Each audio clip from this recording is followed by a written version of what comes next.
Satu lagi dari saya yaitu aplikasi Random Forest. Algoritma Random Forest ini adalah algoritma data mining, jenisnya klasifikasi. Jadi dia memerlukan label. Saya 2 bulan yang lalu sudah pernah menjanjikan, ya. Ini 2 bulan yang lalu melalui postingan dari komunitas Facebook, komunitas YouTube.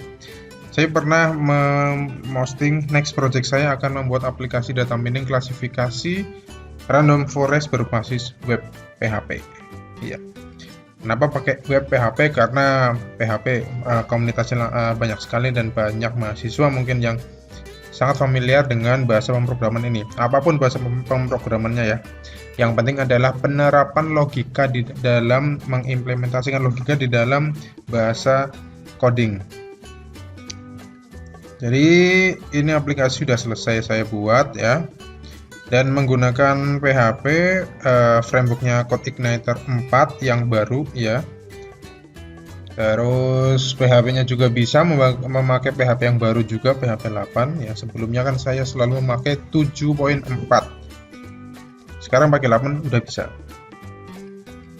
Terus Random Forest ini tuh apa sih, aplikasi apa ya? Saya coba tanya sama ChatGPT aja ini.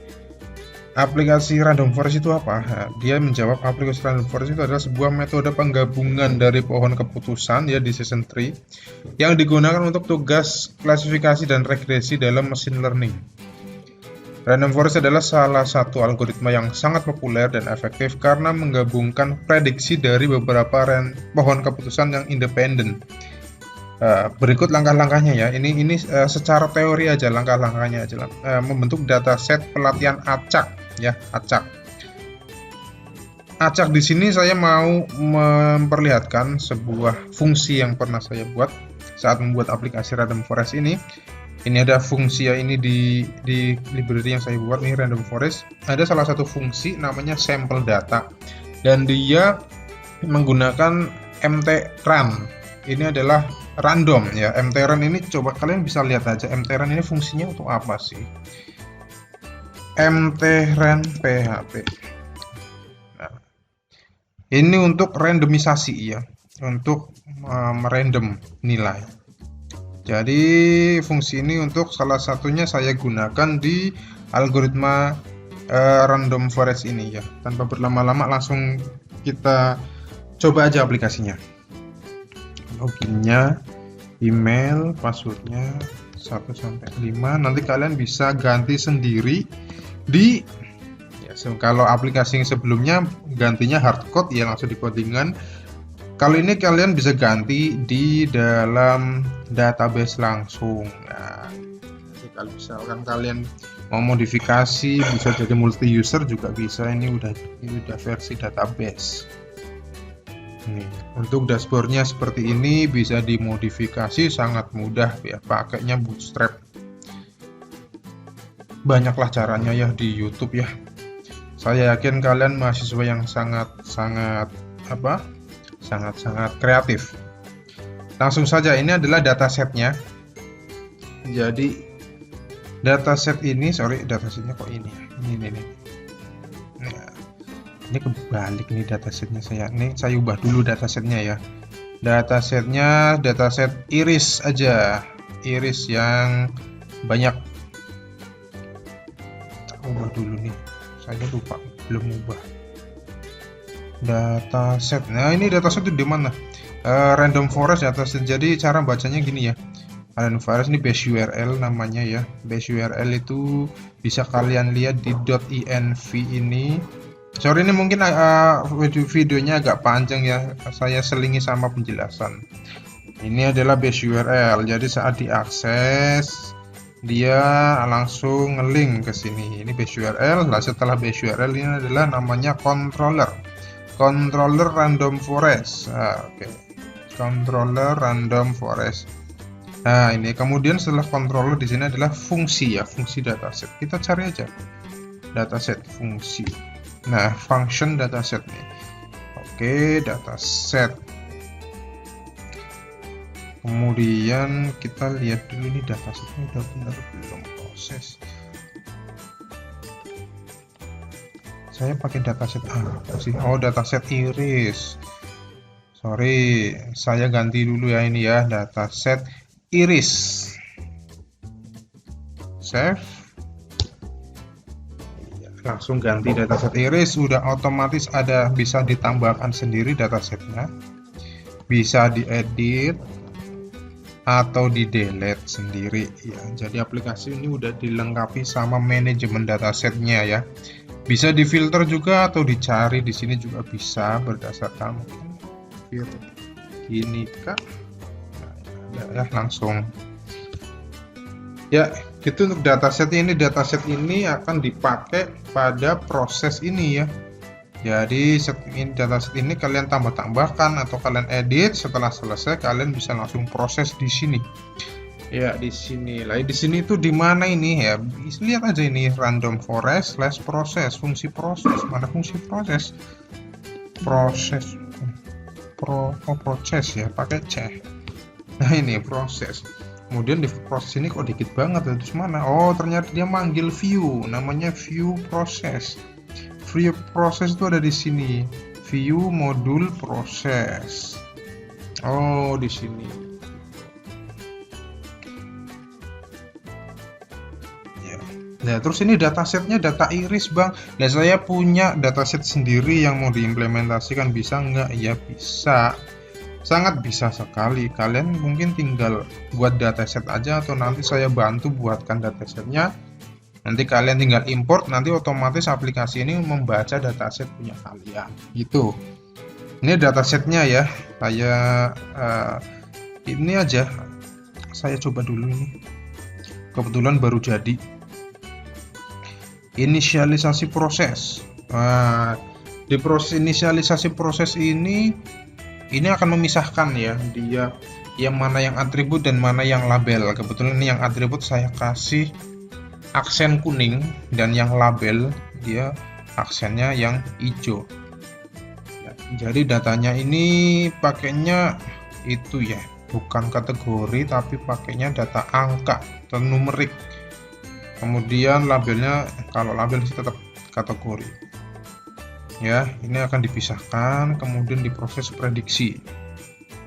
Coba prediksi. Nah ini ada nih banyaknya tree. Nah banyaknya tree di sini adalah kalian bisa lihat ini perhitungan manualnya tuh kayak apa sih, cari aja di YouTube. Jadi saya tuh mengimplementasikan penjelasan dari ini, video ini sangat jelas sekali. Jadi saya buka bentar ya. Di bagian sini mungkin ya, di sini ada beberapa tree ya, tree ini banyak. Jadi di sini kalian sebelum melakukan prediksi, kalian bisa menginisialisasi berapa banyak tree yang mau dibentuk. Misalkan 4 ya, sepaleng 4 3 3 2 misalnya. Kemudian kita prediksi, hasilnya setosa. Kemudian hasil tree-nya itu ada di bawah nih, 1 2 3 4, ada 4 tree di sini.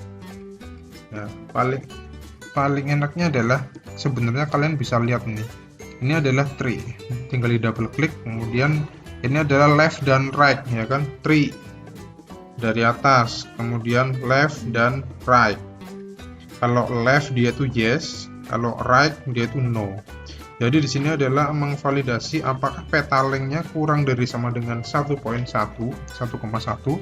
Kalau iya, maka jawabannya langsung setosa, bunga setosa. Kalau tidak, maka jawabannya dia akan ditanya lagi, sepal width-nya berapa. Kalau sepal width-nya kurang dari 2.2, maka kalau iya, maka dia langsung versi color. Kalau tidak ya no, dia akan mencabang lagi ke kanan, sepal width-nya kurang dari sama dengan 4.1 atau tidak. Itu terus ya, namanya tree ya. Dan tree di sini biasanya di tree ini, tree random forest. Biasanya tree-nya itu kan kayak gini ya. Lah kayak gini, cuman kalau di coding mentok-mentoknya tree-nya bukan kayak gini ya, bukan ke samping tapi ke bawah. Ini paling mentok sih. kayak gini. Ini tree yang pertama, ini ada yang tree yang kedua. Kalian bisa lihat sendiri di double klik di sini. Nah, nanti akan keluar. Untuk nge-hide-nya di double klik aja yang paling ujung sini. Akan ke hide sendiri. Hasilnya jelas setosa. Kemudian kita cari ya. Kita biasanya kan ingin tahu nih, namanya data mining pasti kan ingin tahu akurasinya berapa, presisinya berapa, recall-nya berapa. Kita bisa biasa seperti yang di video-video aplikasi sebelumnya, saya menggunakan ini ya, persentase data training dan testing. Favorit saya adalah 70% data training, 30% testing. Dia akan langsung dilihat nih, data training ini data-data yang akan di training, dan ini adalah di random ya datanya tuh. Nah, kalau yang ini kan data ID, sebentar, data set. Kalau ini kan urut ya. Lah, pas kita akan melakukan performance, dia akan di random dulu, kemudian akan dipisah-pisahkan menjadi 70% dan 30%. 70% test training dan 30%-nya testing. Ini adalah data trainingnya. Ini udah kelihatan nih di random nih, datanya udah nggak urut ya, tapi pertama 65, 9, 127, indeks-indeksnya kan urutannya. Nah, ini udah di random. Agar apa? Agar fair hasilnya. Ini ada sekitar berapa data ya? Ini bisa dihitung sendiri sih. Kebanyakan. Nggak apa-apa lah. Ini kemudian ini yang di training ya. Kemudian yang di bawahnya ini ada ini yang di testing ya kan. Saya kasih aksen beda warna hijau gimana gitu. Ini yang di testing ya. Jadi setelah di training, data training ini dimasukkan di dalam algoritma random forest, kemudian sisanya 30%-nya ya, 30%-nya dia di testing ini. Di testing apakah hasilnya versicolor, ternyata hasilnya versicolor ya kan, betul. Apakah versicolor, hasilnya versicolor, betul. Terus data ini hasilnya adalah di dataset Virginica, tapi hasil testingnya versicolor gitu kan. Ini salah. Terus ini betul, ini betul, banyak yang betul ya. Ya oke, kita scroll aja sampai bawah lah. Di sini kita akan nemu akurasi tiap-tiap label. Ini adalah confusion metric ya. Jadi aplikasi ini sudah dilengkapi dengan confusion metric, cuman dengan tampilan yang apa adanya gini ya, masih kayak gini. Cuman yang nggak apa-apa, yang penting kan nilainya.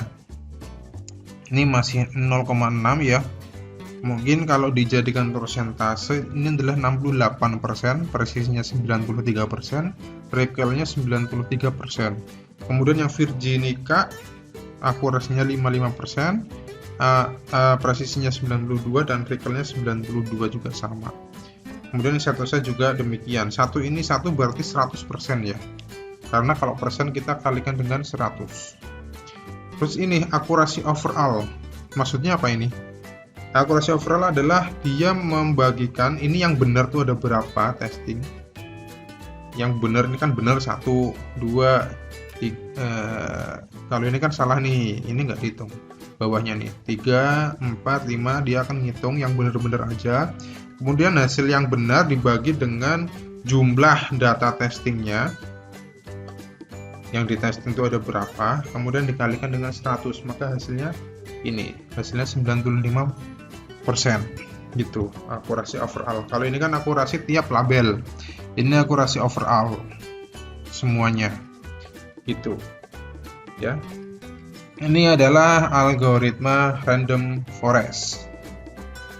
Saya kemarin menjanjikan buat ini 2 bulan yang lalu ya kan. Ini saya buat, ini baru jadi, ini baru saya buat dari bulan keempat ya, April. Ini baru jadi karena melalui proses testing, proses banyak lah, bug fix dan sebagainya.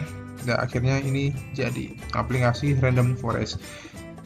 Aplikasi ini datanya yang saya contohkan adalah data iris ya. Kalian bisa pakai data sendiri ya, sangat bisa. Kolomnya saya ada 20 atribut ya, bisa juga. Kolomnya saya ada berapa, 10 atribut ya, bisa juga, nggak ada masalah. Beda dataset juga nggak ada masalah karena ini sudah saya desain menyesuaikan dataset yang dibutuhkan. Jadi nggak mematok harus ini itu enggak. Tinggal di tabelnya aja tinggal diubah atau buat tabel baru. Itu nanti otomatis langsung menyesuaikan. Ini ada aplikasi Random Forest yang dengan framework CI4 ya, Code Igniter 4 PHP. Ya, kalau kalian mungkin sesuai dengan mungkin penelitian kalian, aplikasi ini juga sangat cocok untuk kalian gunakan untuk memenuhi studi kalian. Sekian dari saya, terima kasih.